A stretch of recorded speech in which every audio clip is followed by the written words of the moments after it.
டிவியில சொன்னாங்களாம், தண்ணிய அள்ளி நீங்க கண்ணுக்குள்ள வச்சீங்கன்னா அந்த கண் வழியா குளிர்ச்சி என்ன செய்யும், உடம்புல போய் எல்லா உறுப்புகளையும், ஆமா, லிவருக்கு குளிர்ச்சி கிடைக்கும், பித்தப்பைக்கு குளிர்ச்சி கிடைக்கும், அப்படிதானே, இறப்பைக்கு குளிர்ச்சி கிடைக்கும்னு என்ன செய்யுது, கண்ணில் தண்ணி, கண்ணில் லென்ஸ் இருக்குதுன்னு என்ன செஞ்சிருச்சு, மறந்துருச்சு. ஆனாலும் ஆண்டவர் என்ன செய்கிறார், அவர் நமக்கு பாதுகாப்பாக இருக்கிறார்.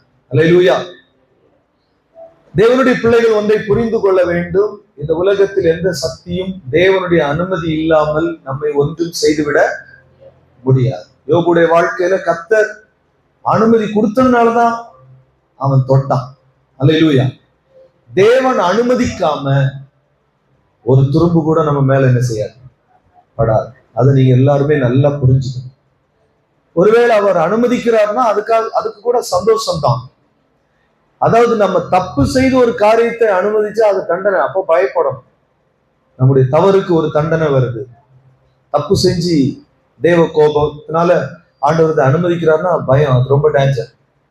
ஆனா நம்ம அவருக்கு பிரியமாய் நடந்து கொள்ளும் போது நமக்கு எதிராக ஒரு பிரச்சனை வருதுன்னு சொன்னா நிச்சயமா நம்ம ஆணித்தரமா தைரியமா இருக்கலாம். கர்த்தர் ஒரு காரியத்தை அனுமதித்தால் கூட அது நம்முடைய வாழ்க்கையில முழுக்க அது எதுக்காக தான் இருக்கும், எதுக்குதான் இருக்கும், நன்மைக்காக தான் இருக்கும். அல்லேலூயா.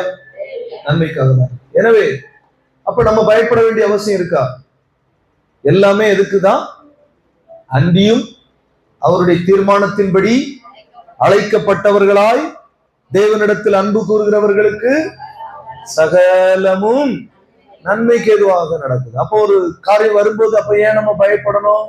உடனே நம்முடைய மனசு என்ன சொல்லணும், ஒரு பிரச்சனை வரும்போது இது எதுக்காக தான், நன்மைக்காக தான். அல்லேலூயா.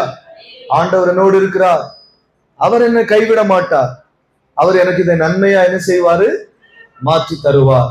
அப்படின்னு வரும்போது பயம் நம்மை விட்டு என்ன செய்கிறோம், விலகிறோம். உயிர் தெழுந்த ஆண்டவர் முதலாவது தம்முடைய சீடர்களுக்கு சொல்கிற காரியம், நீங்கள் என்ன செய்யாதிருங்கள், பயப்படாதீர்கள். உயிர் தெழுந்தவர், ஆமென், உயிர்ப்பிக்கிற வல்லமையோடு உங்களையும் என்னையும் மீட்டெடுத்து இருக்கிறவர் சொல்லுகிறார், இந்த உலகத்தில் வரக்கூடிய எந்த சூழ்நிலைகளையும் கண்டு என்ன செய்யாதிருங்கள்.